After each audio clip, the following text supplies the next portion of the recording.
And thank you to the Bright Homes for all their continued support in this. And I think 45 years of this rivalry is pretty special. Tonight we made shots. We played good. And I've said it many times, and I don't want it to sound like an excuse. We needed practice. And 9 days, we were not very good in our last game, and just 9 days of getting back to our daily vitamins, our essence of who we are on the defensive end. We held a really good team tonight to under 50 points. I thought that we were handsy. I thought we were in gaps. I thought our most important piece was our communication. Defensively, created a lot of energy. And then we did one of the big keys to beating them is not allowing them second chance points. And I think 29-5, we won in that category. So it was something I was very impressed with watching this group defensively. And I think it's a start of what can become a very, very, very good and dialed in defensive team. And I hope they feel that tonight.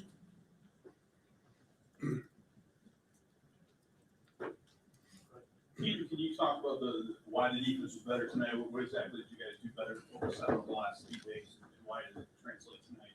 Yeah, in practice, we just got back to our day one principles, just being in gaps, talking, helping, rotating on defense, just knowing when you can help off on players and when you have to stay out. And I think that really helped the practice days. That really helped our defense, to hold a team under 50. In the first half, we had like 16 straight points for second chance. But what that do?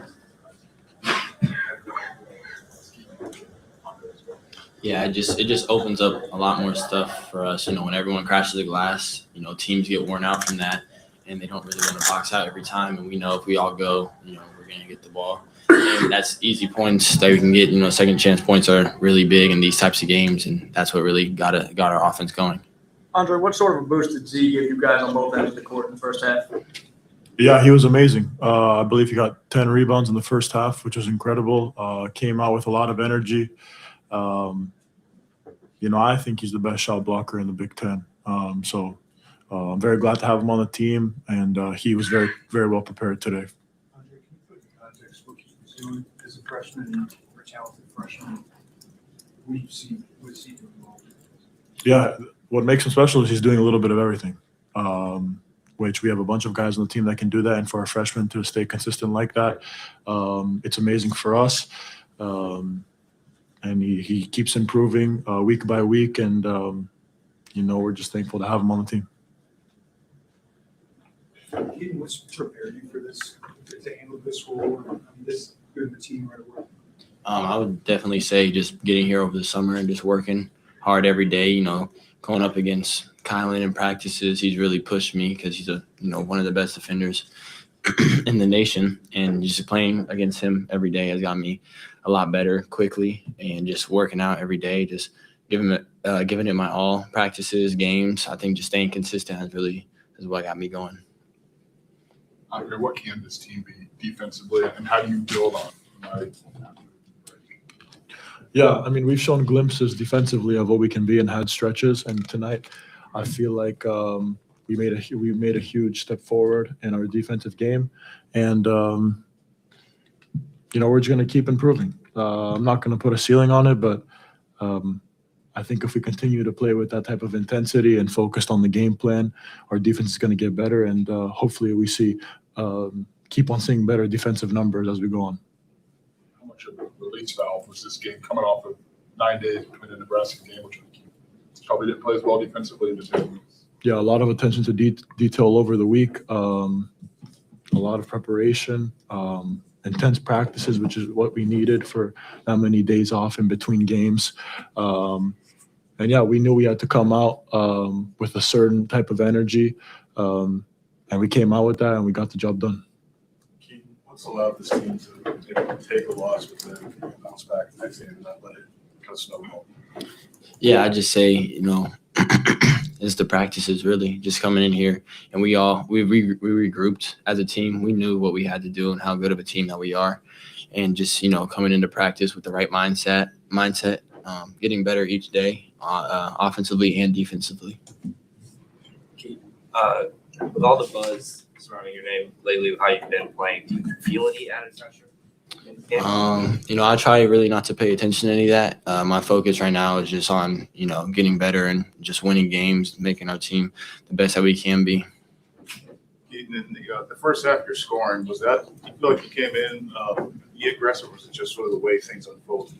Yeah, I'd definitely say it's just the way things unfolded. Kylan, he had 2 fouls, and then Andre, he got hurt in the first half, and I just knew, with that, I just had to be more aggressive on the ball, just looking to score and make plays for others.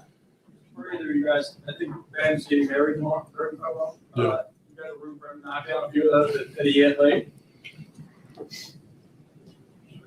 Oh, yeah. I mean, that was big. I mean, we know what Ben can do, and for himself to see a couple go in tonight was huge for him, I bet. And we were obviously glad to see him knock down a couple. Obviously, tomorrow is probably the most important day of his life so far.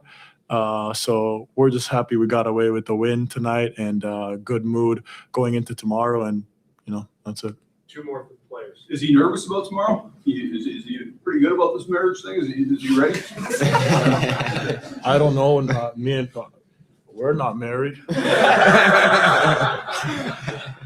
Coach, were you nervous? We'll get Ben for you. I was petrified. Last one for the players. Can you walk us through that first half injury, what you were dealing with, and kind of how you found your way back into the game? Yeah, just stepped on somebody's foot on the way back on defense. Justin Games does a good job of taking care of me, I guess, and I knew I was going to be fine. We say the ankle is as tough as the mind. What do we say? If you don't mind, the ankle won't either. Yeah. So it's just mind over matter. Thank you, guys. Players walk off. Thank you. Merry Christmas, guys.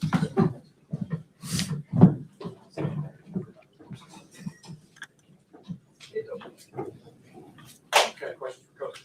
Coach, a couple of matchups individually. Good defense overall, but to David on Mark Mitchell, Andre on Jacob Cruz, what do you see from those two? Yeah, the one thing with Mark is you can't let him get in transition. I thought that was first and foremost, that we were attentive in transition. Secondly, it's not one guy's going to stop him. So, I thought we were very active in our gaps with him. I thought we did a really good job of not letting him get easy ones on the offensive glass. And, a talented guy. He had big night last year against us. I think he shot 12 free throws, and we talked a lot about it. And I thought David did a really good job of not fouling him, letting him get to the foul line. So, we're one of the top teams in the country at not fouling. And, I thought that was a big key going into the game, especially with Mark.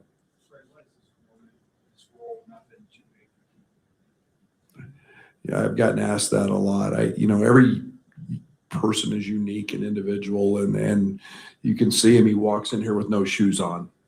He doesn't even know he should have shoes on. And I mean that in just the humblest way. He's fun to coach. I get on him in practice and ride him, and he's stoic. He's got an emotional balance that is very mature.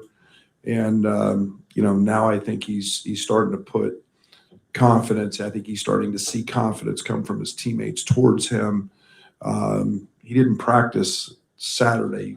He was up all night throwing up. I mean, the young man was out with the flu, so was not in practice. So, he's just takes the moment all in stride and is poised beyond is well beyond his years, and it's pretty impressive to see.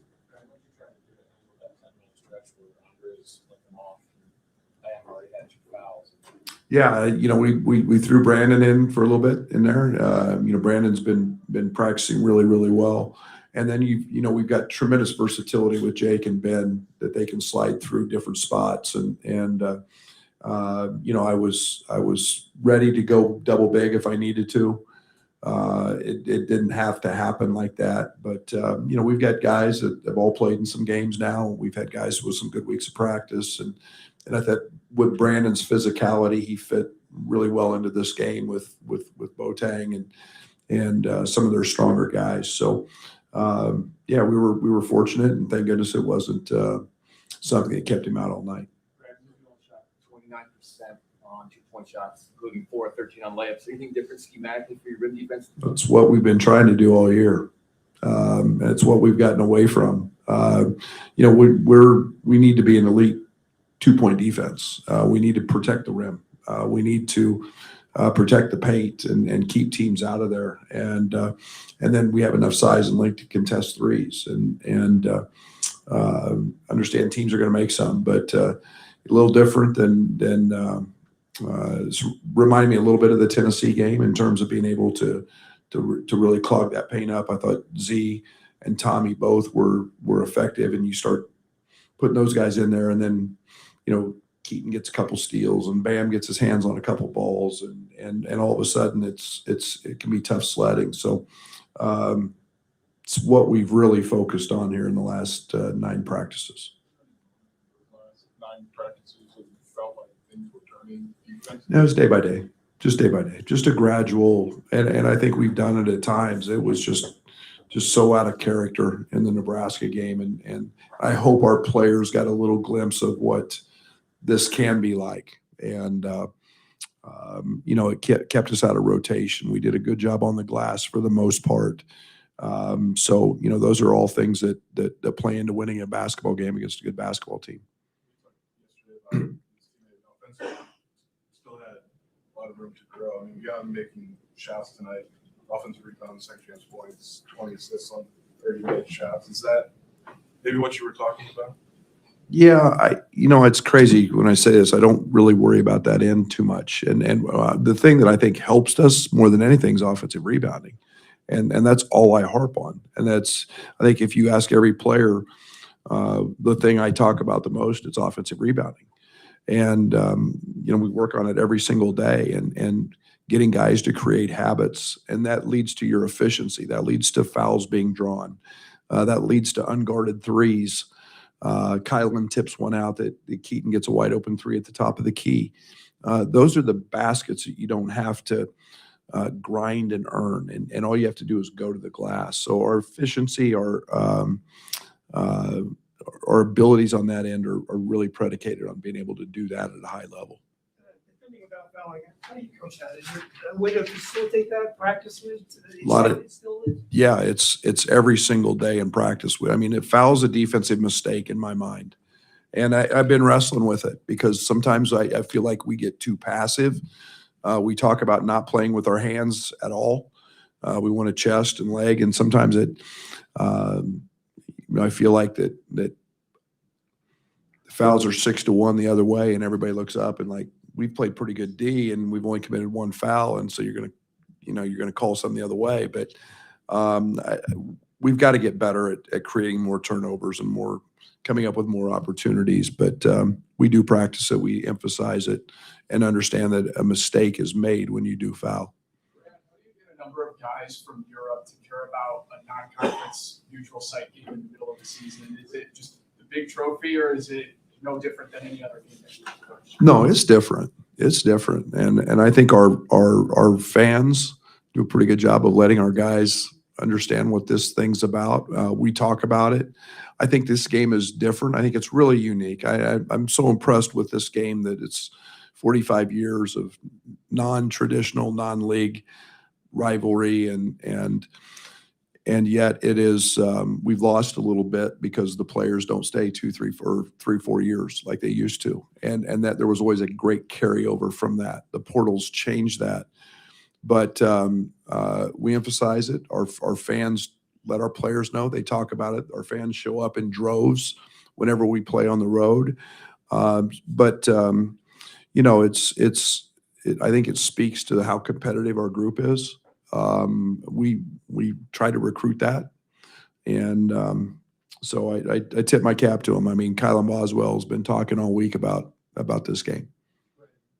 See, in the first half, getting the spark, Tommy in the second half. What are you figuring out when you have 40 minutes in each? Yeah, 2 good players. You know, and I mean, you got shot blocking, you got rebounding, you got guys who can space the floor. I thought Tommy made really two bad passes that he normally doesn't make, one in each half.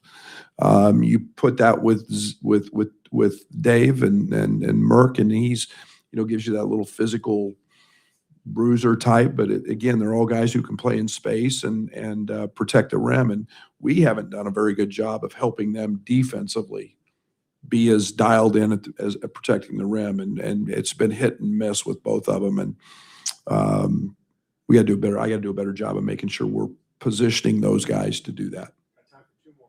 With 15 offensive rebounds, what was the difference we talked about? Maybe really good at laying on backs and not going. Just what got them going? I mean, we spent 9 days on it. I mean, it's just where every coach was dialed in. It was a point of emphasis in every aspect of our practice was going to the glass, and and not laying on backs, not accepting a block out. Dave got one early in the game, a foul called because he laid on a back and pushed, and that's what we're trying to get away from. You've got to make the second and third effort to do that, and they're a team that plays a lot in rotation, so there's opportunities to go, and we've got to continually work on this and get better at it if we want to be the team offensively that we think we can be. Brad, you have battled a ton of injuries, illness. How close are you to being where you thought you would be? Further, I mean, I don't mean that in a bad way. I think it's.